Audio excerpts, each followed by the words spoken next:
Donc aujourd'hui, nous bénissons le Seigneur pour ce nouveau temps qui nous permet de passer avec un nouvel enseignement. La semaine dernière, on a parlé de Théos, l'émergence d'une nouvelle race, et on a conclu que nous sommes des dieux, selon ce que Christ a dit, et que nous devons manifester cette dimension divine ici sur terre. Amen. Et c'est pour cela, aujourd'hui, on va continuer toujours dans cette lancée, mais on va s'intéresser au fait que, si vous vous rappelez, dans Jean 10, du verset 30 à 34, vous allez voir que le Seigneur Jésus parlait aux pharisiens. Je n'ai même pas dit aux pharisiens, mais au peuple même d'Israël. Et si vous vous rappelez, il a dit à partir du verset 30, le Père et moi, nous sommes un. C'est le Seigneur Jésus qui parlait. Après, il continue, il disait aux Juifs, alors les Juifs prirent de nouveau des pierres pour le lapider. Jésus leur dit, je vous ai fait voir beaucoup de belles œuvres qui viennent de mon Père, à cause de laquelle me lapidez-vous. Les Juifs lui répondirent, ce n'est pas pour une belle œuvre que nous te lapidons, mais pour un blasphème, parce que toi, qui es un être humain, tu te fais Dieu. Dieu avait grandi, hein? Jésus leur répondit, n'est-il pas écrit dans votre loi, j'ai dit, vous êtes des dieux. N'est-il pas écrit dans votre loi, j'ai dit, vous êtes des dieux. Et je disais que la semaine dernière que cette parole, ça nous concerne, nous, en tant que fils de Dieu. Parce que le fils d'un chien, c'est un chien. Le fils d'un lion, c'est un lion. Le fils d'un Dieu, Un Dieu. Un Un Dieu. Dieu. un Dieu. Mais bon, essaie de suivre. Mais la question, en fait, qu'on doit se poser, c'est que, OK, Dieu a parlé à travers sa parole. Et on sait que la parole de Dieu est esprit et vie. La parole de Dieu est vérité. Maintenant, qu'est-ce que je me pose comme question, c'est pourquoi nous n'arrivons pas à manifester cette dimension divine quotidiennement? Pourquoi on n'arrive pas à manifester cette nature de Dieu en nous? Pourquoi en fait? Qu'est-ce qui nous bloque? C'est pour cela aujourd'hui, on va échanger, on va partager sur trois blocages qui t'empêchent de vivre le divin quotidiennement. Trois blocages qui t'empêchent de vivre le divin quotidiennement. Parce que quand je dis vivre le divin, c'est vivre cette dimension de Christ. Parce que Christ, étant 100% homme, 100% Dieu, Christ était celui-là qui a manifesté cette dimension divine à sa perfection sur terre. Maintenant, la question qu'on se pose, c'est pourquoi on n'arrive pas à manifester cette dimension que Christ a manifestée quotidiennement. Et c'est ce qu'on va découvrir aujourd'hui. Parce que, en fait, Christ avait donné une promesse. Il avait dit dans Jean 14, le verset 12 à 14, il avait dit en vérité, je vous le dis, celui qui croit en moi fera aussi les œuvres que je fais. Et il en fera même de plus grandes parce que je vais vers mon Père. Tout ce que vous demanderez à mon nom, je le ferai afin que la gloire du Père soit révélée. Mais on va s'intéresser aussi au fait que Christ a dit que tous ceux qui croient, en d'autres termes, ceux qui sont fils de Dieu là, les œuvres qu'il a fait sur terre, nous aussi, nous avons la capacité de le faire. Mais encore une fois, qu'est-ce qui nous bloque? Qu'est-ce qui nous empêche de manifester ça quotidiennement? Qu'est-ce qui nous empêche de manifester ça d'une manière, si je peux dire ça, naturelle? Qu'est-ce qui le fait?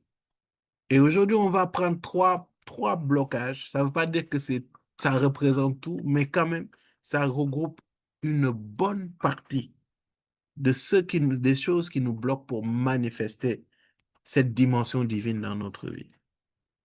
Parce que je ne sais pas vous, mais moi, par exemple, j'en ai marre de ne pas manifester pleinement cette dimension divine. Pas occasionnellement, non, non, non, non, quotidiennement. Parce que c'est en cela que j'accomplis mon identité réelle, qui est cette identité de Dieu, Fils de Dieu. Ah oui, ah oui. Et vous allez voir que dans notre vie, dans notre quotidien, il y a principalement trois blocages qui font face à nous. Il y a des choses que tu as acceptées dans ta vie, tu vas refuser à partir de maintenant. Et il y a des Amen. choses que tu Amen. n'arrivais Amen. pas à expérimenter dans ta vie, que tu vas commencer à expérimenter. Il y a une Amen. dimension de Amen. présence et de puissance que Amen. tu vas Yes. commencer à manifester et déployer dans ta vie comme Ouais. jamais auparavant. Donc, c'est Amen. non seulement la dimension spirituelle, mais ça va aussi être la dimension au niveau de l'âme, et même physiquement, et même au niveau de la prospérité, de la créativité. C'est toutes les dimensions de ta vie, en fait. Bien aimé, le divin te fait prospérer à tous égards, comme l'apôtre Paul l'a dit. Pierre, pardon, si je me trompe. Amen. Il te fait prospérer à tous égards. Yes, amen. Il y a une mentalité, cette mindset-là, qu'il qu'il imprime en toi et qui fait que tu es victorieux, plus que victorieux même. Amen. Amen. C'est pour Amen. cela, l'un des premiers blocages et qui fatigue beaucoup de gens, c'est un système de pensée non renouvelé. L'une des premières choses qui t'empêche de manifester, d'expérimenter le divin au quotidien, hein, c'est un système de pensée non renouvelé. Bien-aimé, il dit, mais soyez transformés par le renouvellement de l'intelligence. Attendez. Soyez transformés par le renouvellement de l'intelligence afin de discerner quelle est la volonté de Dieu, ce qui est bon, agréable et parfait. Bien-aimé, s'il y a une chose qui nous bloque, qui nous empêche de manifester cette dimension divine au quotidien, c'est notre pensée. C'est notre système de pensée. C'est même pas penser, hein. C'est un système. C'est-à-dire, Paul a jugé bon de ne pas dire juste soyez transformés par le renouvellement. Bon, là, il a dit renouvellement de l'intelligence, mais moi, je vais reformuler ça en un système de pensée. C'est-à-dire que ceux qui passent du temps à trotter dans tes pensées. Comment tu penses, comment tu te vois, comment tu vois les choses, comment tu vois les choses, comment tu perçois les choses, comment tu interprètes les choses. Toutes ces choses-là vont contribuer directement à ta capacité à manifester ta mentalité, ta dimension divine. Et tout à l'heure, j'avais commencé une pensée que je n'ai pas continuée. C'est que j'ai dit, en fait, un lion, il naît et il sait qu'il est un lion parce qu'il a l'apparence d'un lion. Maintenant, vous allez voir que plus ce lion va grandir et plus ce lion va passer du temps avec toute la meute. On est d'accord? Et c'est à force de passer du temps avec toute la meute qu'il va comprendre, qu'il va commencer à savoir qu'un lion ne broute pas de l'herbe, mais ce lion, un lion, est carnivore et va se nourrir principalement de viande. N'est-ce pas? Pourquoi? Parce que son environnement, ses interactions et tout son temps, en fait, l'amène à se voir et à se comporter comme un lion. C'est pour cela, quand on parle de renouvellement de l'intelligence, j'ai tendance à dire que c'est un processus. C'est pas quelque chose qui vient, bam, tout change d'un coup. Non, non, non, non, non. C'est le fait, en fait, que tu t'exposes. C'est le fait, en fait, que tu passes du temps dans un environnement avec des personnes, avec un cadre, avec des événements, avec des situations qui te poussent à penser comme tel. Tu veux vivre le divin, tu veux te comporter en fils de Dieu, Dieu. Il te faut être dans un environnement qui favorise ce système de pensée-là. Il faut que tu sois dans un environnement qui favorise que tu aies cette intelligence-là, cette manière de te voir comme tel. Et c'est pour cela, dans Philippiens 4, le verset 8, on va lire ça. Vous allez voir que Paul parle aux Philippiens et il leur donne un conseil. Et il dit quoi dans cette parole-là? Philippiens 4 au verset 8. Mhm, Enfin, frères et sœurs, mhm, portez vos pensées sur tout ce qui est vrai, tout ce mhm, qui est honorable, tout ce mhm, qui est juste, tout mhm, ce qui est pur, tout mhm, ce qui est digne d'être aimé, tout ce mhm, qui mérite l'approbation. ce qui est synonyme de qualité morale et ce qui est digne de louange. De vous à moi, est-ce on y arrive? Non. Non. Mais si Paul le demande, c'est que c'est possible. Si Paul le demande, c'est que c'est possible. La question, c'est qu'est-ce qu'on fait pour arriver à cette dimension-là? Qu'est-ce qu'on fait pour arriver à amener notre système de pensée à reconnaître, à accepter et à faire comme quelqu'un qui est Dieu, Fils de Dieu? Comment? Comment? Et bien aimé, depuis tout à l'heure, vous allez voir que j'ai donné l'exemple du lion, mais vous allez voir que ce qui est bien avec le lion, c'est que le lion, dès sa naissance, il va passer tout son temps, du matin au soir, avec sa mère. C'est vrai ou c'est faux? Maintenant, Yes. la question que je dois te poser, c'est toi, du matin au soir, avec qui passes-tu du temps? Bon, déjà, on est disqualifié, ne serait-ce qu'à travers le travail, ou bien pour ceux qui étudient les études, on est d'accord qu'on ne passe pas du temps du matin au soir avec des gens qui nous poussent à penser, qui nous poussent à avoir le système de pensée d'un Dieu. On est d'accord? Mhm. Mais Eh oui. encore une fois, Paul dit, enfin, frères et sœurs, portez vos pensées sur tout ce qui est vrai, tout ce qui est honorable, tout ce qui est juste, tout ce qui est pur, tout ce qui est digne d'être aimé, tout ce qui mérite l'approbation, ce qui est synonyme de qualité morale et ce qui est digne de louange. Moi, je vais rajouter tout ce qui est divin. Portez vos pensées sur tout ce qui est divin. Mais Dieu, dans sa sagesse, il savait. Il savait que 2000 ans après, il y aura quelque chose qu'on appelle le travail. Il y aura quelque chose qu'on appelle les études, où les gens allaient le faire en amphithéâtre, ou bien les gens allaient être en entreprise. Peut-être avant là, quand ils faisaient leur travail, ils allaient au champ. Au moins au champ, tu étais seul, ou bien avec une ou deux personnes. Et peut-être ces personnes, c'était des gens de foi. C'est pour cela, vous allez voir que l'Église primitive, ils ont été très, très futés. Dès qu'ils ont commencé l'Église, on dit qu'ils passèrent du temps ensemble. Ça veut dire que les gens ils étaient ensemble à longueur de journée. Et on disait que ils partagèrent tous leurs richesses, en fait. Donc, ça les permettait de rester continuellement à faire la fraction du pain, l'enseignement des apôtres, la communion fraternelle, et j'en passe. Mais nous, c'est compliqué, on est d'accord. Qui est d'accord que c'est compliqué? Ah non, c'est compliqué, hein?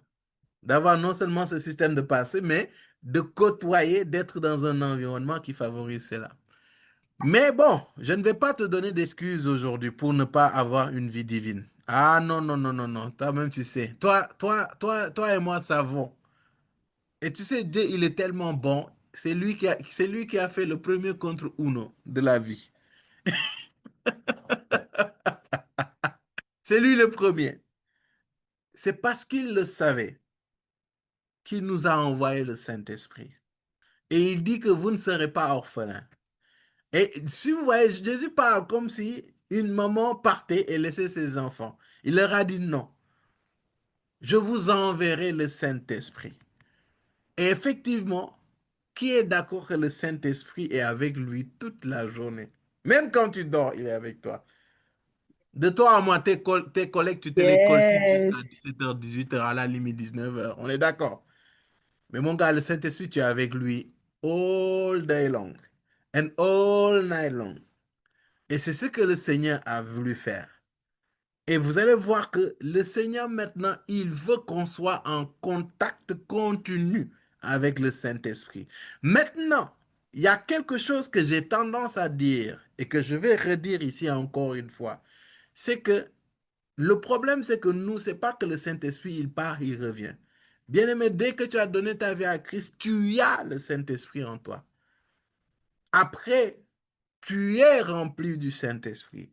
Dans d'autres cas, tu vas être couvert du Saint-Esprit et tu es avec lui.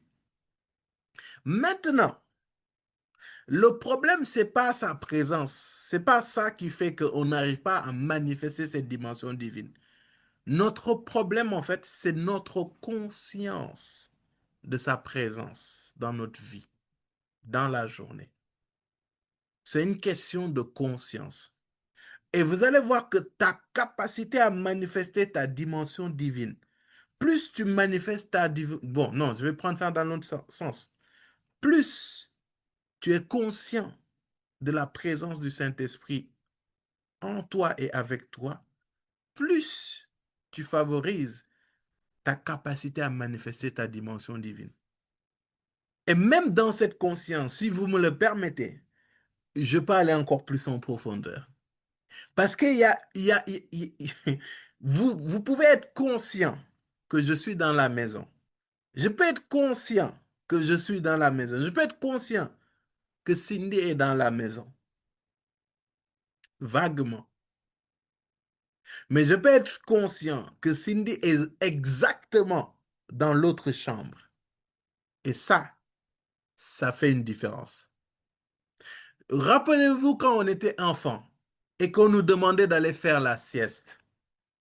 Pour ceux qui habitent à 2 niveaux, le fait d'être conscient que papa est en bas ou à la véranda et le fait d'être conscient que papa est au niveau du couloir, ta ligne de conduite change systématiquement. C'est vrai ou c'est faux? Bon, moi je parle aux têtus, hein, ceux qui bataillaient là pour pouvoir faire la sieste. Maintenant, on veut faire la sieste, c'est compliqué, Seigneur. Est-ce que vous comprenez ce que je suis en train de dire? C'est une chose d'être conscient que le Saint-Esprit est là, mais c'est une autre chose d'être conscient de sa présence. Mais je vais pousser encore plus. C'est une autre chose d'être conscient de la personne du Saint-Esprit. Hmm. Et c'est la conscience de la personne du Saint-Esprit qui déclenche ta relation, ton intimité avec lui. Parce que quand on parle de la personne du Saint-Esprit, on parle d'une personne avec ses sentiments, avec ses émotions, avec ses exigences, avec son langage, avec sa manière de penser. Et là, tu vas voir que ta relation avec lui est beaucoup plus intense et beaucoup plus intime parce que là, tu ne parles plus juste d'une entité qui est comme des nuages qui part et qui revient. Mais tu parles d'une personne qui est avec toi, qui vit avec toi. Est-ce que je parle à quelqu'un? Et cette personne du Saint-Esprit, mais j'espère que quelqu'un sait que le Saint-Esprit a des sentiments, a des émotions. Est-ce que je parle à quelqu'un? Amen. Yes, amen. Yes, amen. Il peut être fâché, il peut être content, il peut faire même des blagues. Alors là, il a un tel réparti, il peut être frustré, hein. Et parfois, en fait, tu sens comme un mal-être. Tu penses que c'est peut-être toi et tu ne comprends pas, mais parfois, c'est le Saint-Esprit en toi qui est attristé. C'est pour cela que la Bible dit n'attristez pas le Saint-Esprit. Certes, il s'appelle Saint-Esprit, mais il y a la personne du Saint-Esprit. Il est avec toi. Il parle avec toi. Il communique avec toi. Il te réconforte. Tu as ses exigences envers lui. Il a ses exigences envers toi. Et cette relation est personnelle. Et vous allez voir que cette relation est spécifique à chacun d'entre nous. Et quand tu développes cette conscience de la personne du Saint-Esprit, cette conscience de la présence du Saint-Esprit, tu vas voir que déjà, tu es en contact avec quelqu'un qui te rappelle continuellement que tu es divin. Tu portes le divin et tu manifestes le divin. Parce que lui, il est spirituel. Il est spirituel et il est de Dieu. Donc, tout comme le lion, dès sa naissance jusqu'à l'âge où il est libre de partir, il va passer du temps avec la lionne et la lionne va lui apprendre comment un lion se comporte, comment un lion marche, comment un lion mange, comment un lion fait ceci, comment un lion fait cela. Et c'est en cela que le Saint-Esprit est important. Parce que lui, au moins, il a la capacité d'être avec toi tous les jours. Et c'est pour cela, ton système n'est pas renouvelé, ton système de pensée n'est pas renouvelé parce que tu n'acceptes pas que le Saint-Esprit entre en contact avec toi et qu'il puisse s'immiscer, entrer dans ton âme, entrer au plus profond de toi et faire un travail de renouvellement de l'intelligence, comme il est écrit dans Romains 12:2. Parce que si tu n'acceptes pas cela, fais une croix dans la manifestation de ta vie divine. Parce que c'est lui qui te fait comprendre. On dit qu'il vous fera connaître toutes choses. Pourquoi? Parce que l'Esprit est Dieu lui-même. Quand Dieu créa les cieux et la terre, il était là-bas. Au commencement, Dieu créa les cieux et la terre. L'Esprit de Dieu se mouvait. C'est qui? C'est le Saint-Esprit qui se mouvait. Donc, il est là depuis le début. C'est pour cela, j'ai tendance à dire à mon épouse Cindy, c'est que il me dit, ah, mais quand on parle, et puis je parle à des grandes personnes, et puis je leur donne des conseils, quoi. Et souvent, quand on est ici, je le dis, en fait, moi, je ne regarde pas à mon âge, mais je regarde à l'âge du Saint-Esprit. Et je crois que l'âge du Saint-Esprit est même plus âgé que le grand-père. Donc, c'est par l'intelligence et la sagesse du Saint-Esprit que je parle et que je donne des conseils. C'est lui qui communique de la sagesse, c'est lui qui communique de l'intelligence. Mais à condition que tu acceptes qu'il travaille à travers toi. Et bien aimé, ça commence par ta conscience, par la conscience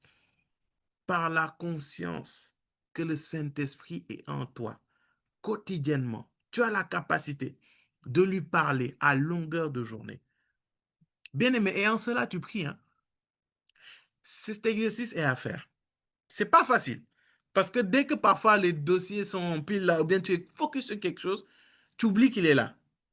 Mais en fait, il faut que tu développes d'abord cette conscience de la personne du Saint-Esprit. Parce que quand il est là, tu as le droit de lui poser des questions, que ce soit sur tes études, que ce soit sur tes décisions, que ce soit sur ton quotidien. Et, oh, et tu vas voir que plus je vais passer du temps avec ma lionne, plus je vais changer ma manière de me voir. Parce que la lionne, au début, il va toujours être avec le lion. Elle va le faire téter et tout. Mais même parfois, le lionceau ne va pas être conscient qu'il grandit. À un moment, tu vas voir que le lionceau va vouloir téter et la femelle va refuser. En fait, la femelle est en train de lui faire comprendre que, oh, oh, oh, tu n'es plus un lionceau, tu es un lion, tu as grandi. Et c'est de la même manière. Peut-être avant, tu te voyais comme quelqu'un, oh, je ne peux pas, il y a telle dimension de projet, je ne peux pas monter ça, je suis encore junior, hein, je suis une junior, je suis un junior, il y a certaines choses, je ne peux pas réaliser cela, il y a certaines responsabilités, je ne peux pas les endosser, il y a certaines dimensions, je ne peux pas les atteindre. À un moment, le Saint-Esprit, mais non. Et puis le Saint-Esprit lui-même, il commence à te donner il y a des choses qui insistent en toi. Il te dit, allez, lance-toi. Allez, fais tel projet. Fais ceci. Et puis ça insiste en toi. C'est ce que ça fait l'intimité avec le Saint-Esprit. Et à force de marcher avec lui, il va te faire croire, il va te faire voir, il va te faire expérimenter les choses que tu dois expérimenter à la bonne saison. C'est pour cela que le Seigneur Jésus a dit, tout arbre bon donne de bons fruits en sa saison.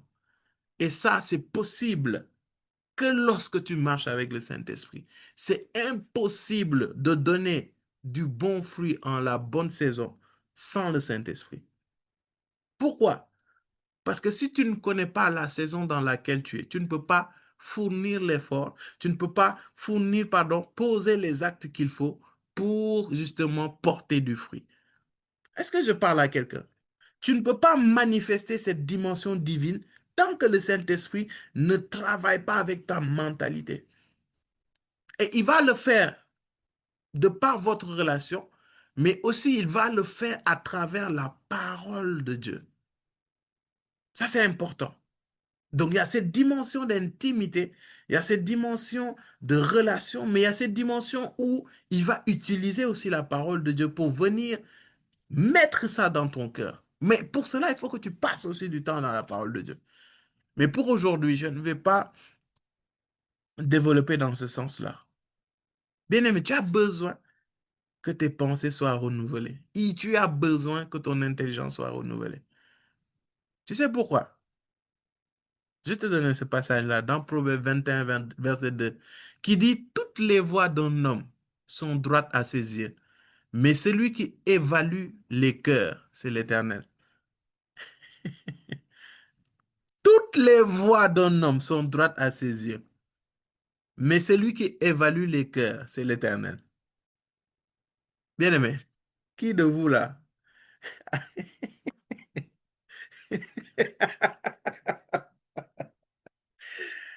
Oh, quel exemple je vais donner? Mais j'ai même pas parlé et puis vous riez. Qui d'entre vous? Je suis persuadé.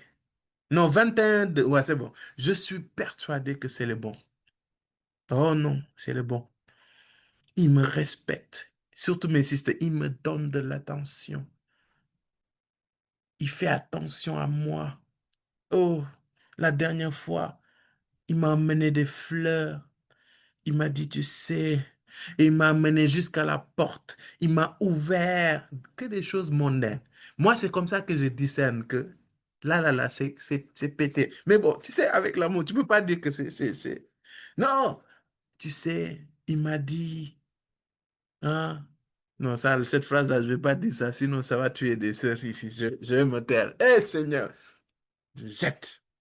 Non, la Bible dit, toutes les voies d'un homme sont droites à ses yeux. Mais celui qui évalue les cœurs, c'est l'Éternel. Et j'aime trop comment le proverbe là est écrit. Là, il dit, tout le monde croit qu'il fait du bien. Mais en tout cas, il y a quelqu'un, ça, quelque chose est sûr. Il y a quelqu'un, il y a le seul et l'unique, l'inarrêtable. C'est l'Éternel, c'est lui qui évalue les cœurs. Il n'a pas dit que vous avez tort, hein, mais il a dit en tout cas, tout le monde croit qu'il fait de bonnes choses. Tout le monde est sage à ses yeux. Tout le monde croit qu'il prend de bonnes décisions. Tout le monde croit qu'il fait bien. Tout le monde. Non, tout le monde. Mais en tout cas, moi, le proverbe, en tout cas, dans ce proverbe, le gars a dit, mais quelque chose est sûr, c'est l'Éternel qui évalue les cœurs. Donc là. Sûrement, chacun se croit hyper bon, hyper dans la voie droite. Ça dit tes décisions, c'est toujours les bonnes décisions. Attends, je lis le passage. Toutes les voies d'un homme sont droites à ses yeux. À ses yeux, à ses yeux. Mais celui qui évalue les cœurs, c'est l'Éternel. Maintenant, si toutes tes voies à tes yeux sont droites, c'est que c'est compliqué. Tu as besoin de quelqu'un qui soit en contact, qui confronte tes pensées. Et même, il faut que tu sois avec des personnes qui confrontent tes actes, qui confrontent tes décisions et que tu puisses te réévaluer ou réajuster. Sinon, c'est pas bon. Moi, je parle souvent aux personnes là qui prennent des décisions tout le temps là comme ça, tête baissée. En français, on les appelle les casse-cous. On appelle ça comme ça, les casse-cous. C'est-à-dire, c'est des gens, il faut qu'ils se cassent le cou pour qu'ils savent ce qui s'est passé. Mais dès qu'ils prennent quelque chose en main, ils foncent. Bon, ça, c'est les voix de ceux qui ont dont toute leur voix, c'est droit. Mais il faut que, à travers ce passage, le Seigneur nous fait comprendre que son esprit qui est en lui, c'est lui qui évalue les cœurs. Et quand on fait une évaluation, il y a toujours une note, il y a toujours une réponse. Bien-aimé, tu ne peux pas manifester cette dimension divine si tu ne passes pas du temps avec le Saint-Esprit, mais si tu n'avises pas le Saint-Esprit, si tu ne lui demandes pas, si tu ne lui poses pas des questions, si tu ne passes pas tes actions, tes décisions, tes mots à travers le tamis du Saint-Esprit. Non, non, non, non, je te le dis, hein, tu vas continuer à prendre des décisions charnelles basées sur ta chair, basées sur tes sentiments, basées sur tes émotions, basées sur tes ressentis. Et crois-moi, ce sera coup pour coup, goumin sur goumin, casse-cou sur casse-cou, et j'en passe. Après, vous me direz, l'erreur est humaine. J'en dis qu'on ne vient pas. Mais vivre sur erreur, ça, c'est plus humain. Ça, c'est démoniaque. J'ai dit, l'erreur est humaine. Mais vivre sur des erreurs, ça, c'est démoniaque. Ce n'est plus humain. Est-ce que je parle à quelqu'un? Yes, amen. l'une des choses qui te bloque, c'est tes pensées. Et tes pensées, il faut que tu les exposes à la parole de Dieu.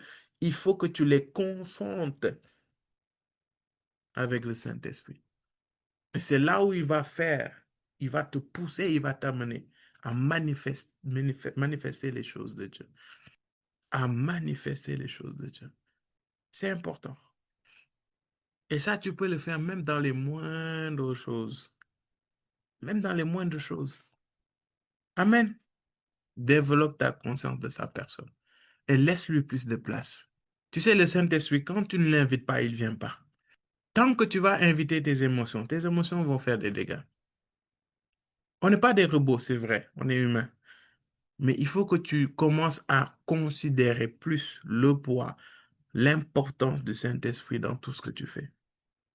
Et croyez-moi, ce n'est pas enfantin, ce n'est pas immature de demander le Saint-Esprit, tout au Saint-Esprit. C'est pas immature. Au contraire, moi, c'est signe de maturité. C'est pour cela, la dernière fois, j'ai aimé l'attitude d'Antoine à la retraite à Dakar au mois de mai. Je pense qu'il était en train d'hésiter. Il ne savait pas s'il devait prendre du thon ou bien du beurre, je pense. C'est ça, Antoine, le micro. C'est ça. En fait, Oui, oui, c'était il y ça. avait du thon et il y avait du beurre sur la table au petit déjeuner. Et du coup, il ne savait pas trop quoi prendre. Et puis, il y a Antoine qui s'assoit et dit, Saint-Esprit, je prends quoi? Je prends quoi? Et puis, il y a une de ses sisters qui dit, ah, Antoine, tu exagères. J'ai pas voulu parler. Je me suis juste, je les ai écoutés, quoi. Pour ne pas trop intervenir. Moi, j'étais là. Et puis, la sister lui dit, ah, Antoine, tu exagères. Même pour choisir du thon et du beurre, tu demandes au Saint-Esprit. Moi, dans mon âme, je dis, mais c'est comme ça. C'est pas être trop mature de lui demander même les petites choses. Même les petites choses. Et c'est une attitude qu'il faut continuer, Antoine. Moi, je t'encourage à le faire. Moi, c'est une grâce. Faut pas... Moi, je vous dis, il faut avoir un cœur d'enfant. Moi qui vous parle, là, quand j'y vais là-bas, moi, je boude parfois. Voilà. Je boude. Je dis, ah non, Saint-Esprit, moi, je suis pas content. Non, non, non, non, je suis pas content. Bon, je sais même comment l'histoire va finir, hein, mais quand même, je- moi, je suis moi-même. Je suis pas content, je dis que je suis pas content. Je sais pas de faire le super spirituel. Et puis, il me recadre. Il me recadre et il enlève ce qui m'empêchait d'être le divin dans ce sens-là. Et puis, il se lève en avance. C'est ça, en fait. Demandez et vous recevrez. Donc, demandez, soyez disposés, soyez humbles, soyons humbles pour demander. Il n'y a pas de mal. Vous n'êtes pas immature quand vous le faites. Un enfant demande à son papa. Amen. Et tu vas voir que quand tu auras tendance à lui demander, en fait, à force, tu vas commencer à comprendre et à apprendre comment marcher selon l'esprit, en fait. Non, mais c'est ça. Parce que l'esprit va toujours te faire faire des choses divines, pardon, des choses selon l'esprit. Excusez-moi hein, si je le dis trop simplement. Ça a l'air trop simple, hein, ce que je dis. Mais c'est parce que tout simplement, c'est simple. Mais on est trop humain, on est trop compliqué. En fait, quand c'est trop simple, ça nous déstabilise. Non, moi, je le reconnais, hein. Quand c'est trop simple, ça nous déstabilise. Non, oh, quand même, il parle, les choses bougent. Donc, ça veut dire que il doit se concentrer, faire 10 prières, après une prière, après 10 prières, après une prière, après 10 prières, danser, après 10 prières, après une prière, après 10 prières, sauter, faire comme ça. Après, le ciel va descendre. Miséricorde. Bon, Jésus n'a pas dit demander une fois, après tu demandes 10 fois, après tu demandes une fois, après tu demandes 10 fois, après je vous donnerai. Mon frère, demandez et vous recevrez. Non, on aime compliquer les choses de Dieu. On aime compliquer. Moi-même, honnêtement, moi je vais être très honnête avec vous. Parfois, Dieu fait des choses, mais moi je me dis non, c'est trop facile. Peut-être que il y a anguille sous roche. Moi, il m'arrive sincèrement, et je vous parle sincèrement. Il y a des choses parfois, je fais, et puis je dis au fond de moi, mais attends Seigneur, aujourd'hui je n'ai pas jeûné, aujourd'hui j'ai pas. Vous savez pourquoi? C'est à cause du troisième type de blocage, en fait.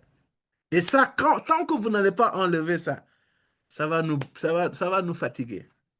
Ça va nous fatiguer. Non, non, non, je vous le dis, ça va nous fatiguer. Mais Dieu est dans les choses simples. Non, non, il est dans les choses simples. Donc soyons humbles, passons du temps avec le Saint-Esprit. Et moi, moi en tout cas, j'ai cette grâce, je le reconnais, d'apprendre sur tout ce que je vois. Même un petit truc, je peux voir ça, et puis le Saint-Esprit l'utilise pour me parler. Ah, tu vois ça? En fait, ça veut dire que tu dois changer. Ça là, en fait, quand tu as vu là, ça veut dire que tu vas faire attention à ton cœur. Il n'y a pas plus longtemps que aujourd'hui matin. Je prends des prunes, je mange une partie. Et quand j'arrive à la moitié, je me rends compte que la chair est intacte. Mais je me rends compte que le noyau, en fait, est entrouvert. J'ai dit, mais pourquoi c'est entrouvert alors que c'était fermé? Je prends le noyau. Dès que je prends le noyau, en fait, le noyau me suit. Et j'ouvre, je vois des moisissures dedans. Plein. En fait, les moisissures ont commencé à grignoter à l'intérieur. Et puis, je me suis tourné, j'ai dit à Céline, tu vois, ça veut dire qu'on doit garder notre cœur. Parce que c'est en fait de l'intérieur. Quand l'intérieur finit de pourrir, après l'extérieur, ça prend. Des choses simples comme ça. Donc, l'une des premières choses qui nous bloque pour manifester cette dimension divine, c'est de ne, c'est l'intelligence non renouvelée. La deuxième chose, c'est la non-renonciation aux œuvres mortes. Pardon. La non-renonciation aux œuvres mortes. La non-renonciation aux œuvres mortes. Miséricorde. Qui a avancé le temps? Je suis qu'au deuxième point. Je vais aller vite. Ces temps-ci, l'onction de ponctualité m'a frappé et je vais manifester ma divinité par rapport au temps. Alléluia. Mes ennemis vont fuir. Amen. Merci Félix, tu es doublement béni là-bas. La non-renonciation aux œuvres mortes. Et je vais lire Galates 5, le verset 1.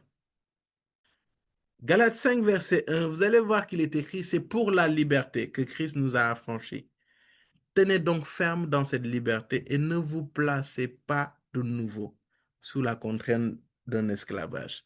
Et si on saute, on va au verset 17 et 18, il est écrit en effet, la nature humaine a des désirs contraires à ceux de l'esprit. Et l'esprit a des désirs contraires à ceux de la nature humaine. En d'autres termes, la chair. Ils sont opposés entre eux, de sorte que vous ne pouvez pas faire ce que vous voudriez. Cependant, si vous êtes conduit par l'Esprit, vous n'êtes pas sous la loi. J'aimerais qu'on commence d'abord par le premier passage. Quand on parle des œuvres mortes, on parle du péché de manière générale. Parce que quand on dit œuvres mortes, en fait, c'est des œuvres qui conduisent à la mort. Or, le salaire du péché, c'est la mort. On est d'accord. Et vous allez voir que quand on ne renonce pas à ces œuvres mortes, en fait, cela bloque littéralement notre capacité à manifester notre dimension divine. C'est-à-dire notre capacité à manifester le surnaturel. En fait, j'ai tendance à dire que c'est comme les outres de vin là que vous voyez. Et quand tu pêches, en fait, c'est comme si tu perçais, en fait. Tu enlevais un morceau. Et puis ce que le Seigneur a déposé en toi, en fait, coule à travers cela. Vu que l'onction est comme l'huile, par exemple, pour l'onction, tu mets de l'huile, ça se perce, l'huile coule. Mais vous allez voir que il y a quelque chose que Paul a dit dans son premier verset. Il dit, c'est pour la liberté que Christ nous a affranchis. Parce que si Jésus-Christ est mort à la croix, c'est pour que nous tous, que nous soyons libres. Mais il dit, tenez donc ferme dans cette liberté et ne vous placez pas de nouveau sous la contrainte d'un esclavage. Ça veut dire que la liberté, là, le fait d'être libre, c'est Jésus-Christ qui la donne. Tu sais que tu ne peux pas te libérer seul. Tu sais ça. Tu sais que le péché qui te fatigue là, tu ne peux pas te libérer seul. Si tu vas par tes propres forces, par tes propres moyens, tu vas te frustrer. Est-ce que tu sais que la cigarette que tu fumes là, tu ne peux pas arrêter ça par toi-même? Non, il faut que tu arrêtes la cigarette. Les gens qui fument ici là, il faut que cette année-là, il ne faut pas que 2025 finisse sans que tu n'arrêtes de fumer. Le but, ce n'est pas de te juger, hein. Les fumeurs, vous êtes où? Levez la main. Peu sur toi, Angélique. Si je... J'ai dit, il faut que tu arrêtes de fumer. Après, il y en a, ils ont le toupet de demander parfois, oui, euh, c'est écrit où que c'est interdit de fumer. Ok, maintenant fume. Fume plus. Jésus même demande de fumer. Fume. Hmm. Arrête de fumer. Je vous parle et je vous reparle. Arrêtez de fumer. Vous êtes le temple du Saint-Esprit. Et fumer ne fera que vous écourter votre vie, réduire votre vie et donc réduire vos chances ou bien vos grâces, je ne sais pas comment dire ça, d'accomplir votre destinée. Tu sais, le diable, parfois, là, quand il ne peut pas t'atteindre, il va te faire passer par travers des addictions qui vont après, par ricochet, atteindre ta santé. Comme ça, il va écourter ta vie. En d'autres termes, il va écourter ta destinée. Et puis, un truc simple. Jésus dit tel, il est tel, nous sommes, non? Tu t'imagines Jésus avec une cigarette au paradis, à la droite du Père, avec une cigarette. Il tire. Père, envoie le feu là-bas, avec la cigarette. Non, est-ce que tu t'imagines ça? Déjà, la Bible te dit, c'est pour la liberté que Christ nous a affranchis. Tenez donc ferme dans cette liberté. Et ne vous placez pas de nouveau sous une contrainte d'un esclavage. La cigarette, c'est de l'esclavage. Si tu vas jusqu'à le fait que tu sois posé, le fait que tu sois, comment on dit ça, détendu, dépendre de la cigarette, c'est que tu n'es pas libre. C'est-à-dire que tu ne peux pas te passer de fumer ça. Parce que être libre, c'est avoir de pouvoir faire quelque chose sans contrainte. Donc, tu ne peux pas te relaxer sans la contrainte de la cigarette. Tu ne peux pas te calmer sans... Et puis, c'est des bêtises, hein, les histoires de... Oui, mais c'est tellement paradoxal pour ne pas dire. On dit que la cigarette, ça va te relaxer, mais derrière, quand tu ne prends pas la cigarette, tu es agité et tu es sur les nerfs. Je ne sais pas si vous voyez ce que je veux dire. Hmm. Encore connexion. Ça c'est esprit de Marlboro, là, ou esprit de Denil. Tu es vaincu au nom de Jésus. Tu as arrêté de fumer, hein. Moi, je te dis, tu as arrêté de fumer. Je ne sais pas tu es où, hein. Toi qui fumes ici, là. Je ne te le dis pas en te jugeant. Mais il faut que tu saches que tu dois sortir de ça parce que c'est une porte que tu laisses à l'ennemi. C'est-à-dire que vous êtes tous là. C'est-à-dire c'est une porte. Littéralement, c'est une porte que tu donnes à l'ennemi et en fait, tu donnes à l'ennemi la liberté de te frapper d'une quelconque maladie, entre AVC, entre cancer, entre les amputations et tout ce qui va avec. En fait, chaque jour, tu ouvres 1 centimètre de plus la porte à l'ennemi pour que le jour qu'il veut, c'est-à-dire un jour, il sait que par exemple, là, tu vas dans une dimension où il va te perdre, il aura la liberté de venir te frapper là-bas en fait et de mettre une maladie là-bas. Est-ce que vous m'entendez? Il y a des personnes dans le ministère ici, vous fumez. Si les personnes ne sont pas connectées, je sais qu'il y en a qui sont connectés qui fument. S'il y a d'autres qui sont là, qui ne sont pas là et qui fument, je vous donne l'autorisation de, quand le Zoom va sortir, le YouTube va sortir, vous découpez cette partie spécifiquement et vous leur enverrez. Prenez aussi la partie où je parle là, vous leur envoyez ça. Et s'ils disent quelque chose, vous venez me le dire. Moi-même, je vais traiter avec eux. Je vais leur donner un ultimatum. Je vais leur dire, si d'ici décembre 2025, tu n'arrêtes pas de fumer, tu seras frappé d'une maladie.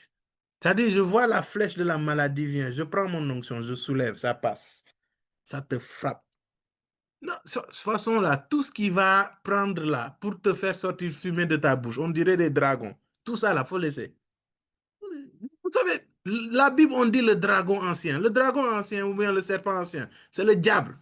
Vous voulez lui ressembler. Et tu prends du feu. Moi-même, j'étais dans ces bêtises-là. Mais Dieu m'a fait sortir ça rapidement. Commencé à faire le petit bandit, j'ai commencé à fumer. De toute façon, Dieu a frappé ma poitrine là. Ouais, le sentiment là, quand le Saint-Esprit chauffe ta poitrine là, moi c'est comme ça, là. Je fumais et puis dans la journée, c'est ce que je sentais. Personne ne m'a dit arrête. J'ai arrêté dans le CNTP sans que personne ne me dise. Bien aimé, Christ vous a affranchi. Ne vous mettez pas sous un joug. Je vous le dis, ne vous mettez pas sous un joug. Mais cela est possible que lorsque tu vas auprès de la croix, tu dis que Père, je vais arrêter de fumer. Je n'y arrive pas. Aide-moi. Aide-moi. Qui dans ce sens et demande de l'aide. Tu peux m'envoyer un message. On va prier ensemble, on va se faire des trucs de discipline et parfois même le Saint-Esprit peut te toucher sur le champ.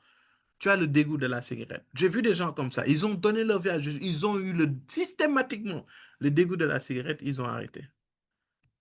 C'est possible. Mais je veux juste vous dire que je parle de la cigarette, mais je parle de toute autre addiction. Quelle que soit sa forme, même l'alcool, si tu es addict à ça, Dieu peut te délivrer de cela. Mais c'est Jésus-Christ qui te délivre de cela. Et après, il faut que tu tiennes ferme. Vous savez, cette notion de tenir ferme, en fait, Paul vient de départir, en fait, les responsabilités. La libération appartient à Dieu.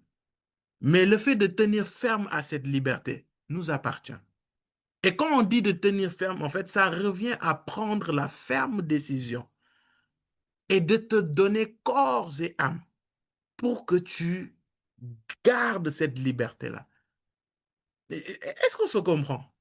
Paul a Amen. vraiment départi les responsabilités. Sincèrement, la libération, la liberté, c'est du domaine de Christ. Et excusez-moi, il l'a fait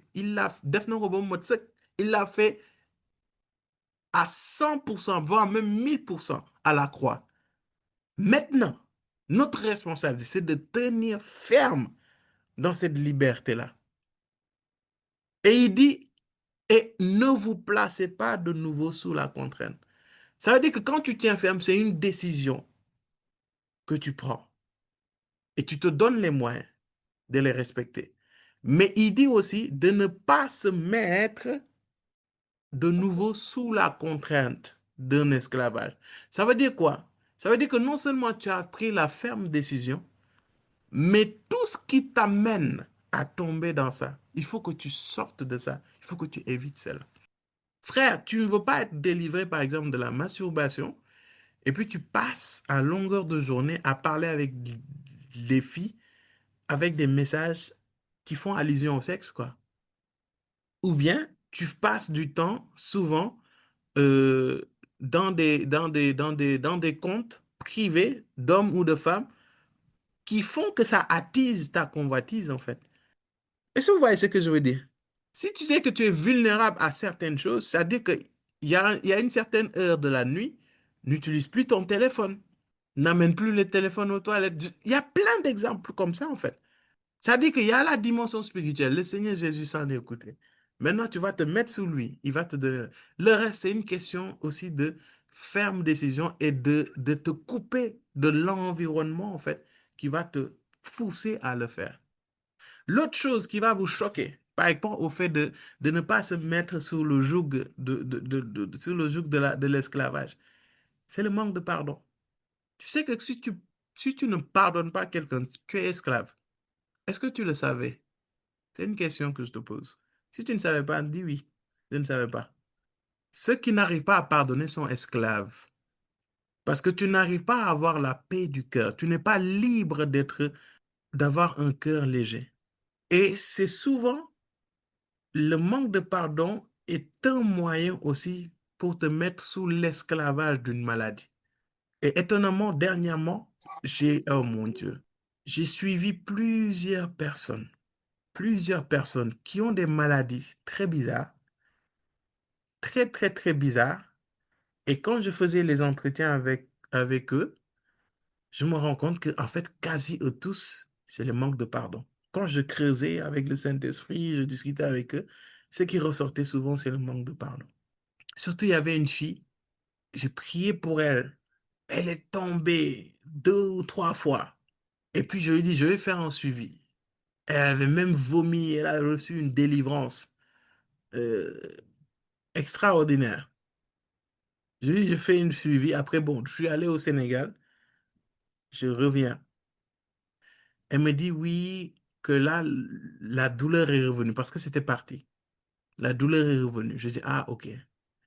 Je dis, c'est vrai que j'aurais dû faire un suivi. Mais on discute, on discute. Elle ne comprenait pas. J'ai dit, mais pourquoi Dieu me guérit et puis il fait que la maladie revient? Et en faisant l'entretien, on s'est rendu compte que c'est quelqu'un qui est très rancunier, qui a gardé beaucoup de personnes dans son cœur. Elle est esclave de cette maladie à cause du manque de pardon. Elle n'a pas non seulement tenu ferme à la liberté, mais elle s'est placée de nouveau sous le joug de l'esclavage à travers le manque de pardon. Et elle s'est dit, mais comment ça se fait et tout? J'ai dit, ah, il faut pardonner. Elle dit, non, c'est compliqué. J'ai dit, oh, il faut pardonner. J'ai dit, tu sais que c'est quand tu ne pardonnes pas quelqu'un, c'est toi qui es aigri, c'est ton cœur qui monte, qui descend, mais la personne continue sa vie, hein. Et est-ce que je peux vous faire encore plus mal? Dites-moi, je vais vous faire mal une bonne fois même. Bon, Yes. vu que vous ne Yes. répondez pas, même si vous aviez dit non, je vais vous dire. Yes, yes. Yes. Je vais te dire la vérité. Moi, je suis là pour te dire la vérité.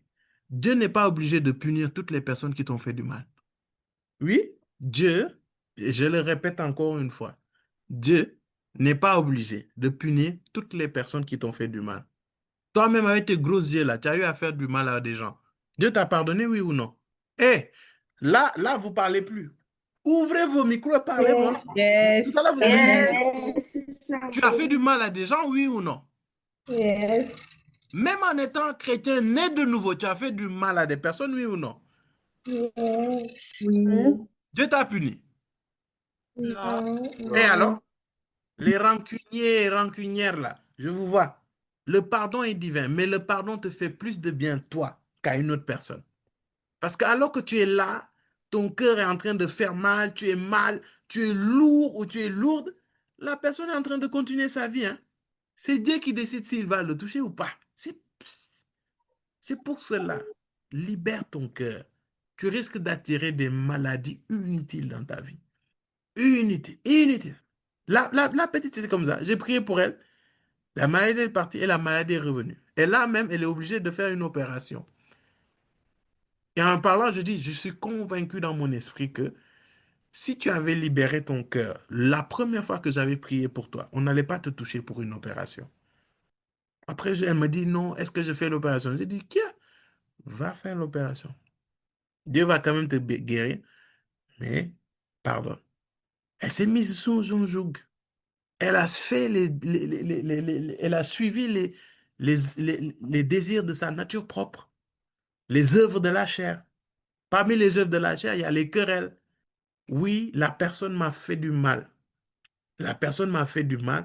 Parce que la personne m'a fait du mal, je ne pardonne pas. Où est l'esprit dans tout ça?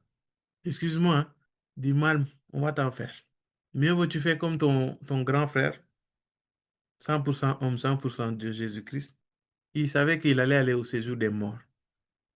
Et s'il allait au séjour des morts avec ce manque de pardon, on allait le retenir là-bas. Il allait croire qu'il allait ressusciter, on le retient là-bas. On lui dit, hé, tu n'as pas pardonné tous ceux qui t'ont crucifié. Tous ceux qui ont crié, crucifiez-le là. C'est pour cela qu'il a jugé bon de crier à la croix, Père, pardonne-leur, car ils ne savent pas ce qu'ils font. Il est parti avec aucun ressentiment, mais au contraire, avec l'accomplissement de la volonté de Dieu. Mais pourquoi? Parce qu'il est divin, il a fait les choses divinement. Le pardon est divin. Tu veux manifester ta dimension divine, pardonne. Que tu aies raison ou pas, pardonne. Mais il faut que je te le dise aussi, parce que beaucoup de personnes sont retenues à cause de ça. Vous croyez que quand le Seigneur Jésus disait pardonnons-nous nos offenses comme nous pardonnons aussi, c'est quoi? Les anges de Dieu viennent, ils voient, ah, Thierry n'a pas pardonné. Ok. Hier là, tu as fait ci, ci, ci, ci. Ok. On garde. Renonçons aux œuvres mortes, bien-aimés. Renonçons, prenons cette décision et demandons l'assistance du Saint-Esprit qui nous donne la capacité de le faire. Mais d'abord, il faut que nous tenions ferme et qu'on ne se replace pas de nouveau sous un joug, sous le joug de l'esclavage. Maintenant, la question qui se pose, c'est quelles sont les choses pour lesquelles tu t'es fait esclave et qui t'empêchent de manifester ta dimension divine? Pour certains, c'est la peur. Dieu veut que tu ailles prier pour les malades. Dieu veut que tu évangélises, tu as peur, tu te laisses esclave de la peur et tu ne manifestes pas cette dimension divine. Parce que aller évangéliser, aller prier pour les malades, aller chasser les démons, c'est communiquer la vie qui est Christ. Et il n'y a que Dieu qui peut communiquer Christ.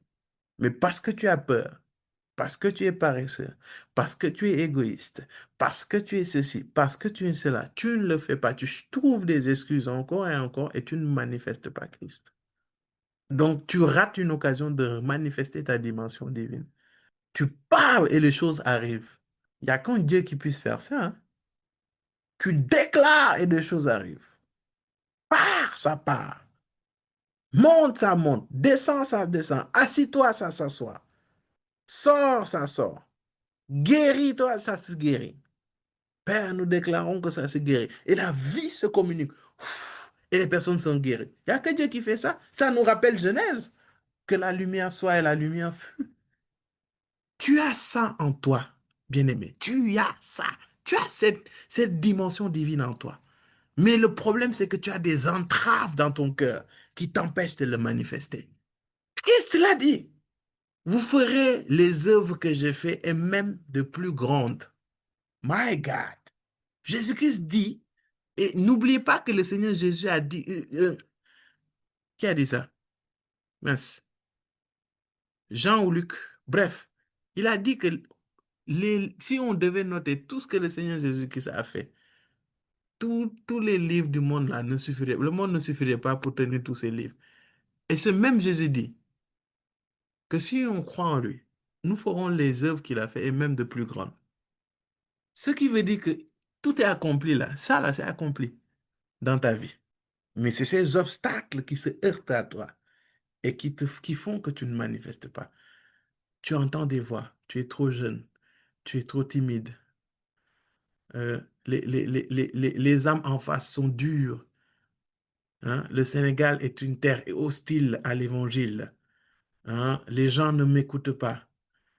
Paul dit à Timothée, annonce l'évangile en temps, que ce soit l'occasion ou pas, que ce soit favorable ou pas, annonce. Il y en a qui, quand ils se découragent parce qu'on les rejette, vous savez combien de fois moi, on m'a rejeté? On m'a ñàkkal kerse, on m'a traité comme un malpropre, comme si je n'avais ni de père ni de mère, comme si j'étais un vaurien. Vous savez. Il faut que tu goûtes à ça. La honte là, il faut que tu goûtes à ça. Ça va te briser. Et ça va faire que où que tu puisses être, tu vas pouvoir parler. Ça fait partie du lot. Mais tu es trop chic. Toi, tu es qui? Tu es trop chic, quoi. Tu es trop arrivé. Tu es trop ceci, tu es trop cela. Qui es-tu pour cela? C'est pour cela, libère-toi de ces obstacles-là. Va, annonce l'évangile, prêche l'évangile, prie pour les malades, chasse les démons pour que les situations changent et que ça se change. Qu'il y ait une personne ou deux personnes, ce n'est pas ton problème. Et on s'en fiche. L'essentiel, c'est qu'est-ce qui sort de toi? Qu'est-ce qui sort de toi? Qu'est-ce qui sort de toi? Vous oubliez, vous croyez que le Seigneur Jésus, il a sauté et puis les foules sont venues. Vous oubliez que le Seigneur Jésus a commencé dans le temple. C'était beaucoup plus restreint. Vous oubliez ça. Ah oui, vous oubliez ça. Il a commencé dans le désert. Il sort du désert. Il n'y a pas grand monde.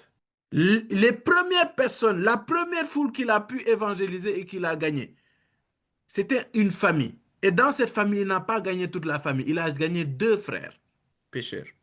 Il n'a pas gagné leur père. Il a échoué. Non, non, mais est-ce qu'on peut se dire la vérité? Jésus a commencé à prêcher à un groupe, une famille. Il a gagné les deux frères. Les deux frères sont venus, ils sont devenus ses apôtres. Mais son père, on ne sait pas. Il repart dans un autre groupe. Donc, il a commencé par des petits groupes. Après les petits groupes là, il a commencé par une petite foule. Après ces petites foules, il est allé dans le temple. Après le temple, ça a commencé à grandir un peu. Il va sur le bateau. Après le bateau, il va sur une montagne. Même Jésus-Christ a subi un processus. Qui es-tu? Systématiquement, tu veux la foule. Au nom de quoi? Qu'est-ce qui sort de toi? C'est le plus important.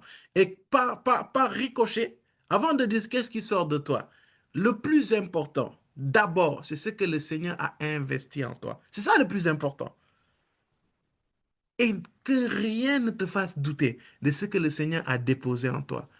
En fait, c'est ce qui est en toi qui influence ce qui est en dehors de toi. Pas ce qui est en dehors de toi qui doit influencer ce qui est en toi. Je ne sais pas si je parle à quelqu'un. Vous avez l'impression que je prêche avec moins de zèle et d'hardiesse. Non. Et on est deux fois moins là. Vrai ou faux? Frère, je le dis devant Dieu. Si peut-être je ne vais même pas donner l'exemple. C'est-à-dire qu'un mercredi, on se connecte. Il n'y a que Cindy et moi. Mon épouse, c'est-à-dire elle est dans la même maison que moi. Je fais le zoom jusqu'à la fin. Je loue Dieu, j'adore Dieu, je vais me coucher. Sans aucun cas de conscience. Non, non, non, non, non. Pourquoi? L'essentiel, c'est que ce qui a été déposé en moi, c'est sorti. Et c'est allé vers qui Dieu a voulu que ça aille. Je ne sais pas si je suis en train de parler à quelqu'un. Il y a quelqu'un, c'est ce qui est en train d'affecter la manifestation de ta dimension divine. Hmm. C'est cette voix-là qui te bloque, qui t'empêche d'exploser. Et excuse-moi, les anges que Dieu a envoyés pour t'accompagner dans l'œuvre du Seigneur, ils sont en train de t'observer et ils sont en train de voir si tu es fidèle. Et si tu as failli, tu n'iras pas à une autre dimension de l'onction. Est-ce que je parle à quelqu'un? Amen. Il y a quelqu'un qui me dit, ça me parle vraiment. Gloire à Dieu. S'il te Yes. plaît, Amen. arrête de te... Focalise-toi sur ce que Christ a déposé en toi. S'il te plaît. S'il te plaît. RPN, s'il te plaît. Focalise-toi sur le dépôt qui est en toi. Le dépôt, le dépôt, le dépôt. Arrête de forcer la manière que les choses doivent sortir et la manière par laquelle Dieu doit toucher les gens. C'est pas toi qui décides ça. Ce dépôt appartient à Dieu. C'est lui qui décide comment ce dépôt va impacter les personnes et va impacter le nombre de personnes et va impacter durant quelle durée. Tu acceptes ça. Une nouvelle dimension divine se manifeste dans ta vie au nom de Jésus. Mais je parlais à certaines personnes. Moi, les programmes, je m'en fiche maintenant. Je viens, on casse tout et puis on part. Oh, c'est vrai ou faux? On vient, on casse tout, on part. 5, 2, 3, on s'en fiche. Donne-moi un bon amen, ouais. Amen. Amen. Fort. Amen. Pas seulement l'onction, hein. Les talents, les capacités, tout. Mais je veux particulièrement parler à l'onction. Parce que Dieu veut déverser une dimension surnaturelle de signes, de miracles et de prodiges. Mais vous n'avez pas vu Jésus, il était allé à un repas tranquille. Et puis la mère de, c'était qui? Pierre, c'est ça? Qui était malade. Il est allé là. Regardez au truc. Petit, grand comité, l'Esprit reste le Saint-Esprit. La puissance de Dieu reste la puissance de Dieu. L'évangile de Christ, alors là, reste l'évangile de Christ. Alléluia. Amen. Oh, Amen. sors des excuses. Sors des excuses, s'il te plaît. Thierry, sors des excuses. Dis ton nom. Thierry, sors des excuses. Dis ton nom. Sors des excuses. Tu te donnes des excuses pour sortir de ta zone de confort. Tu te donnes des excuses pour esquiver les jugements, pour esquiver, comment on appelle ça? La honte. Ah, refuse cela. Et le troisième point, je clôture cela comme ça à 30. Alléluia. Ma divinité est en train d'agir. Donne-moi un bon amen. Moi-même, Amen. Amen. moi, il y a des excuses, je vais sortir de ça. Non, non, non. Maintenant, il y a des excuses. Moi-même qui vous parle, je sors de ça. On va commencer à rentrer dans des régions où on n'allait même pas comprendre. Qui veut venir avec nous? On y va. On va servir. Non. Oh, Seigneur Jésus. Quand je rentre dans ce domaine, mon cœur, truc quoi. Non, maintenant, j'attends personne. Je dis tel jour, tel mois, on va là. Qui veut venir, vient. Qui vient pas, c'est ton problème. Nous, on va, on annonce l'évangile aux âmes que le Seigneur a décidé. Une âme même, on est content. On prêche, on casse tout avec le Saint-Esprit. On avance. Nous, maintenant là, vu comment la fin est proche là, maintenant, nous, on force personne, hein. Tu veux suivre Jésus. Gloire à Dieu, tu ne veux pas suivre Jésus. Oh, on avance. J'espère qu'il y a des anakazo ici dans le nom de Jésus. Amen. Amen. Amen. C'est pour cela, je crois Amen. que, en tout cas, je pense qu'on va les faire les jeudis soirs. On va prendre juste 1h30 par soir. L'école des disciples. Makelekos katamaria tatos. Hey! Il y a des thèmes que le Saint-Esprit m'a donné là. My God! Des thèmes comme à la découverte des dons spirituels, la manifestation des dons spirituels, la manifestation des puissances divines. L'objectif, c'est qu'on va sortir de ce temps. Vous allez flow dans les dons spirituels comme jamais auparavant. I'm Amen. telling you, il y a des Amen. clés. Non, mon Dieu. Comprendre les 5 ministères, comprendre et vaincre les activités démoniaques. Comment tu... Oh my God! C'est pour cela, je vais vous challenger, je vais vous étirer. Je vais mettre les jeudis soirs. Tu es dispo, c'est bon. Tu n'es pas dispo, on est ensemble. Des thèmes comme devenir fort spirituellement. Oh, ça, le thème là, j'ai hâte de ce thème-là. Devenir fort spirituellement. Amen. Bref, je suis en train de spoiler là. Non, non, non, non, non. Faut que je ferme la parenthèse et j'avance. Sinon, mes ennemis vont avoir. Le dernier, the last one, comme obstacle.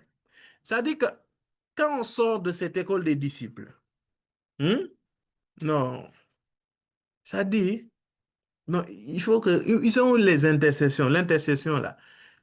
Priez pour ça, s'il vous plaît. Je vous prie, priez, mettez ça en prière dans les temps d'intercession, s'il vous plaît. Parce que je vous dis, hein, je vous dis, en fait, à la fin de de cette école-là, on va former une équipe de missionnaires. C'est-à-dire que il n'y a pas de papa Thierry va venir juste faire programme. Non, non, non, non, non. C'est-à-dire, si tu veux, toi, tu vas avec 2 personnes. Tu vas à Tchadjaï. Tu vas là-bas. Hein? Tu évangélises. Tu pries pour les malades. Tu chasses les démons. Tu rends grâce. Tu, on prend ces âmes. Toi, Yes. tu vas, ton village là, comment ça s'appelle, Angélique? Ah, Ton tes trou perdu villages. là. Hein? Ah, ici. Ton trou perdu là. C'est où? Feu. Toi-même, tu Feu. sais plus. C'est à feu. Ah, bon, parfum ou je sais pas quoi là. Non, non, c'est à feu. Faire. Ok. Toi-même, tu te lèves. Tu vas quelque part à faire. Tu annonces Amen. l'évangile, tu pries pour les malades, tu prends ces âmes, tu les gagnes. Amen. Ah, peur. Ok, peur. D'accord, gloire à Dieu. Troisième obstacle, la loi du mérite. Troisième obstacle, la loi du mérite. Ah, je vois des visages. Sa flèche là a tapé quelqu'un même. La loi du mérite. La loi du mérite. On va lire rapidement Éphésiens 2, verset 8. Bon, je lis rapidement. En effet, c'est par la grâce que vous êtes sauvés, par le moyen de la foi. Et cela ne vient pas de vous, c'est le don de Dieu.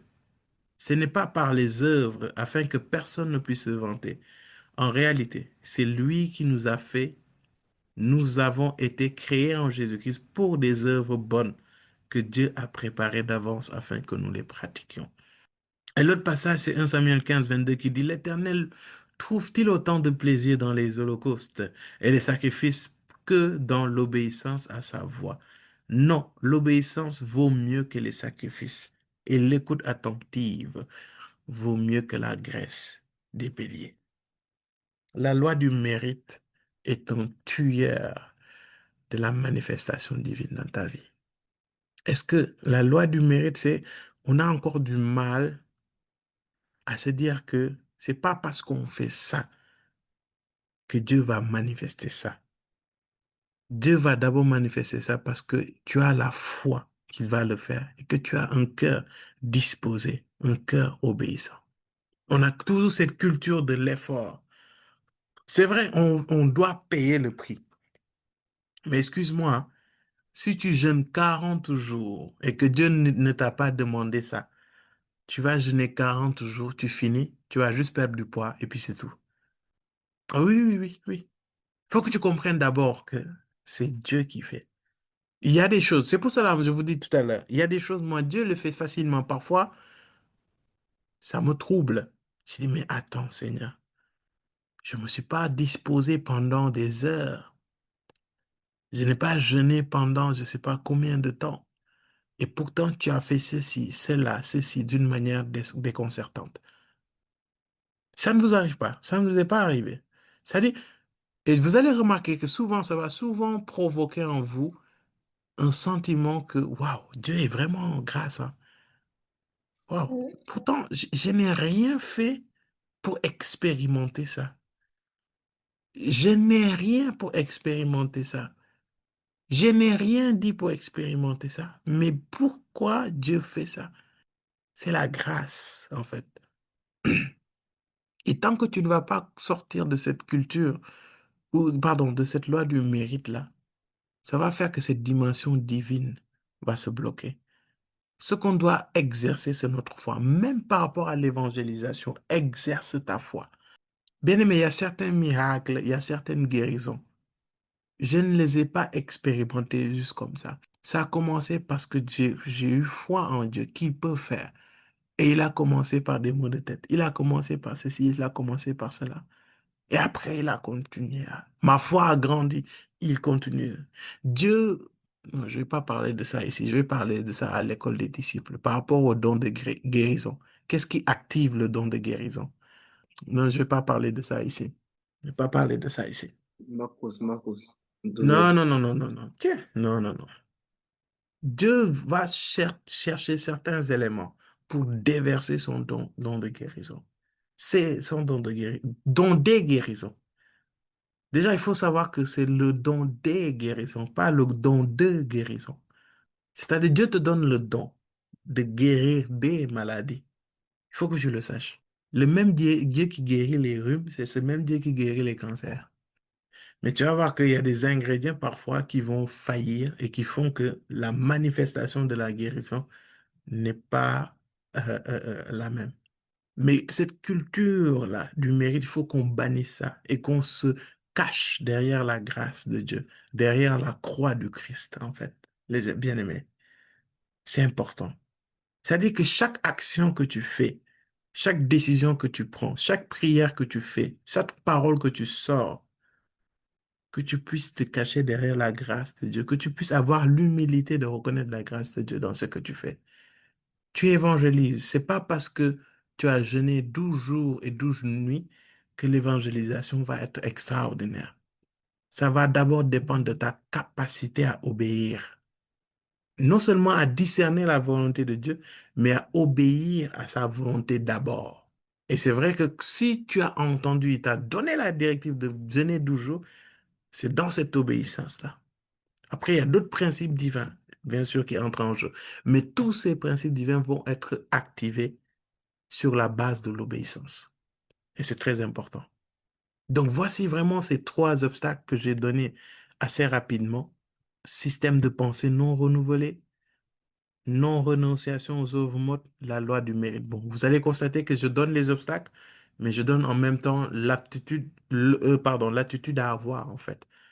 Parce que, bien aimé, il faut qu'on sache que la finalité, c'est de vivre Jean 14 du verset 12 à 14. C'est en vérité, je vous le dis, celui qui croit en moi fera aussi les œuvres que je fais. Il en fera même de plus grandes, parce que je vais vers mon Père. Et il rajoute, tout ce que vous demanderez à mon nom, je le ferai afin que la gloire du Père soit révélée dans le Fils. Si vous me demandez quelque chose en mon nom, je le ferai. Et vous allez voir souvent, il insiste sur le en mon nom. En fait, ce en mon nom-là, il faut comprendre que derrière, il y a un cachet d'obéissance. C'est sous obéissance de Christ que tout ce qu'on lui demande en son nom va se faire. Et c'est en cela que nous manifestons notre dimension divine. C'est pour cela, bien aimé, on va élever la voix et on va prier. On va prier. En tout cas, si tu es frustré de ta condition actuelle, de ta vie de prière, ton intimité avec le Saint-Esprit, ta vie de méditation, si tu es frustré comme moi de ta situation spirituelle actuelle, des fruits que tu portes, que ce soit de petits fruits, ce pas de grands fruits, si tu es frustré que tu sens, tu sais que Dieu a investi en toi quelque chose de grand, tu sais que tu veux bénir Dieu, tu veux honorer Dieu, tu veux servir Dieu, mais malheureusement, tu n'y arrives pas parce que tu as ces blocages. En fait, on va prier. On va prier pour que Dieu nous fasse grâce. Parce qu'il faut qu'on manifeste cette dimension divine. Si nous ne le faisons pas, nous risquons en fait de ne pas accomplir notre destinée et de ne pas accomplir la volonté de Dieu qui est que tous soient sauvés et parviennent à la connaissance de la vérité. Amen. C'est pour cela, de là où tu es, tu vas élever la voix et prier avec moi. Père, nous te rendons grâce et nous te bénissons pour ce temps que tu nous as permis de passer dans ta présence. À travers ce temps, Père très saint, tu nous as exposé, Seigneur, des obstacles pour manifester notre vie divine. Sachant que notre vie divine, c'est que nous puissions faire, dans le nom de Jésus, ses œuvres et même, Père, de plus grandes œuvres si nous croyons en lui. Seigneur, nous sommes fatigués de notre dimension actuelle. Nous sommes fatigués des petits fruits. Nous sommes fatigués de nos combats actuels. Nous sommes fatigués de ces péchés, de ces voies, de ces forteresses, de ces systèmes de pensée, Père très saint, que nous retiennent. Nous sommes fatigués, Père très saint, de cette charnalité, Père, de ces œuvres mortes. Nous voulons maintenant marcher selon l'Esprit. Nous voulons manifester, expérimenter, Père, ta grâce et ta miséricorde, Père. C'est pour cela, Seigneur, nous voulons d'abord te demander pardon. Pardon pour nos désobéissances. Pardon pour ces destinées que nous ne manifestons pas encore complètement. Esprit de Dieu, viens nous localiser, viens nous saisir. Viens nous faire du bien, mais viens nous pardonner, mais viens nous amener dans ta présence pour que nous puissions nous repentir sincèrement. Parfois, nous avons la volonté, mais pas la capacité. Pardonne-nous, parce que c'est toi qui la donnes, mais nous n'avons pas forcément ce réflexe de venir te demander, ce réflexe, Père très saint, de développer cette conscience du Saint-Esprit et de la personne du Saint-Esprit. C'est pour cela, Père, dans le nom de Jésus, viens. Fais-nous grâce, Père. Tu connais nos faiblesses. Tu connais nos manquements. Tu connais notre caractère. Tu connais notre personnalité. Tu connais, Père très saint, tous les blocages qui nous empêchent de manifester notre vie divine. Tu connais, Père. C'est pour cela, ce soir, nous reconnaissons que nous n'y sommes pas du tout. Pas du tout. Nous sommes loin de manifester notre dimension divine. Nous sommes loin de faire les œuvres que Christ a fait. Nous sommes très loin de cela. Encore moins de prétendre de faire de plus grandes œuvres. Mais Père, si j'ai une prière aujourd'hui, c'est Seigneur, restaure nos cœurs, expose les obstacles qui nous retiennent, les chaînes qui nous entravent. Fais-les exploser, Père. Fais-les exploser, Père. Fais-les exploser, Père. Et qu'à partir de maintenant, Père, Oh, que le Saint-Esprit s'investit en nous, qu'il prenne le contrôle de nos vies, qu'il prenne le contrôle de nos personnes, que le Saint-Esprit nous envahisse, nous tous. Alors que je suis en train de parler, je suis en train de sentir comme une chaleur qui est en train de monter dans mon cœur. Je ne sais pas pour vous, mais le Saint-Esprit est en train de nous visiter. Le Saint-Esprit est en train de nous visiter. Et alors que je parle, je vois comme une huile qui commence à toucher. Moi qui vous parle, mon cœur même est chaud. C'est le Saint-Esprit en train de toucher le cœur de plusieurs personnes. Le Saint-Esprit est en train de toucher le cœur des frustrés, des assoiffés. Il y a une chaleur qui commence à circuler et à toucher des gens. Et je crois qu'au contact de cette onction, nous ne serons plus les mêmes. Je crois qu'au contact de cette onction, Saint-Esprit, j'entends zèle, Hmm, zèle de l'évangile. J'entends, ah, Père, lava kamalieteko chanteliana masse. Waouh! Oh, Esprit de Dieu, merci pour cette onction que tu fais couler en nous. Oh, donne-nous la grâce. Seigneur, nous n'avons pas, Père très saint, parfois même la capacité. Nous n'avons même pas la volonté. Mais que dans cette présence, que ton onction qui est au contact des personnes que tu visites touche nos cœurs. Et que ce zèle, ce feu de l'évangile que tu nous donnes, que nous puissions, Père très saint, garder cela. Parce que je suis en train d'entendre que l'Esprit en train de me dire que au long de l'enseignement, il y a des personnes qui se sont rendues compte des obstacles, des blocages qu'ils avaient. Oui, ils s'en ont rendu compte et ils ont même commencé à se repentir durant le message. Et l'Esprit de Dieu dit, parce que tu as reconnu tes fautes, parce que tu as été suffisamment humble pour le reconnaître, désormais, tu verras mes œuvres grandir en toi. Tu verras les œuvres que j'ai faites, tu les verras dans ta vie dans le nom de Jésus. Je vais commencer à mener des âmes à toi. Sois fidèle, sois fidèle, sois fidèle. Fais l'œuvre d'un bon évangéliste. Fais l'œuvre d'un bon évangéliste. Fais l'œuvre d'un bon évangéliste. Ça veut dire annonce l'évangile. Annonce l'évangile de Christ. Et je suis en train de parler et l'Esprit est en train de me dire qu'il est en train aussi de restaurer la grâce d'évangéliser de certaines personnes. Tu étais quelqu'un, tu amenais beaucoup d'âmes à Christ. Tu parlais beaucoup de Jésus-Christ. Mais à cause des circonstances, à cause de certains événements, ce zèle est parti. Ce zèle est parti. Si tu disposes ton cœur, ce zèle et cette grâce d'annoncer l'évangile te sera donnée. Ne ferme pas ton cœur, s'il te plaît. Il faut que cette grâce te soit communiquée de nouveau. Le Seigneur Jésus veut t'utiliser pour gagner beaucoup de jeunes, beaucoup de jeunes, beaucoup de jeunes, beaucoup de jeunes, beaucoup de jeunes, beaucoup de jeunes. Je te prie, reçois cette grâce de nouveau. Reçois cette grâce de nouveau.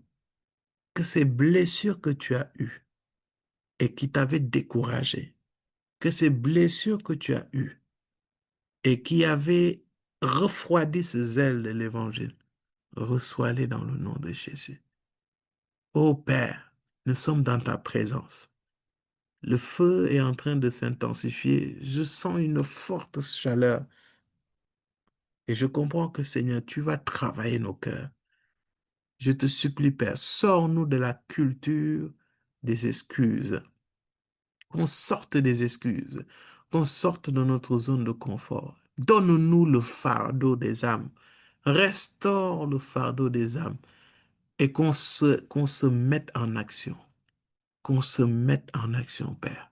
Qu'on sorte des systèmes, des stratégies et tout ce qui va avec. Père, qu'on aille évangéliser, qu'on aille, parce que tu as tout simplement dit, allez, faites de toutes les nations des disciples.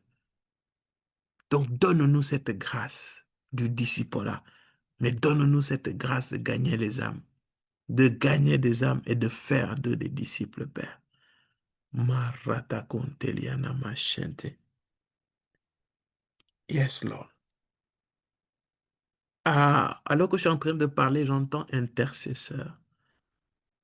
Intercesseur prophétique. Seigneur, je te rends grâce et je te bénis parce que tu restaures cette dimension dans ce ministère. Tu restaures cette dimension dans nos propres vies, Père. Donne-nous de lever la voix et de parler et d'annoncer des oracles, de déclarer des paroles, de se mettre à la brèche, Père très saint, pour tout ce que tu nous as donné. Merci, Père, pour la visitation, pour les gens qui ont été touchés. Il y aura des personnes aussi, ils vont avoir des frissons, comme de la chair de poule. C'est l'onction de Dieu qui est en train de toucher des vies, toucher des vies, toucher des vies. Merci, Père, pour ta grâce. Merci pour ta miséricorde. Que cette grâce de marcher dans la dimension divine nous soit accordée dans le nom de Jésus, afin que tu sois glorifié, magnifié, et cela dans le nom de Jésus. Nous nous attendons à toi, Père. Esprit, âme et corps, manifeste-toi. Glorifie ton Saint-Nom. Touche nos vies.